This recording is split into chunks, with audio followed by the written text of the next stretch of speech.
Welcome to the Slop Farm. Enjoy the video.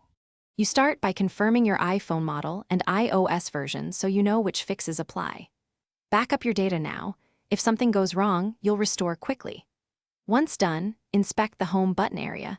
Remove the case and screen protector, blow out debris, and gently clean with a lint-free cloth and isopropyl swab.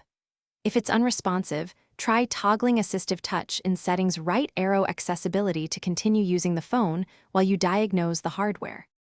You now address software causes because they're quick and often solve the issue. Update iOS.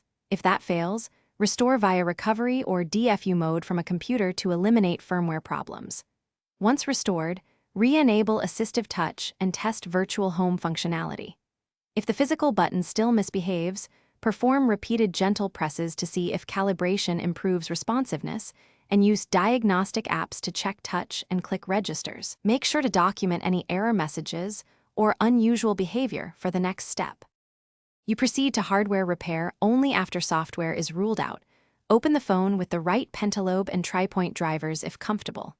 Check for a loose or damaged home button cable and signs of battery swelling pushing the button out of alignment. Replace the offending part. If your model uses Touch ID, note replacements may disable fingerprint unlock unless done by Apple.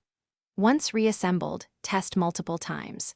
If repair fails, use Assistive Touch as a reliable fallback and contact Apple or a certified technician. Thanks for watching.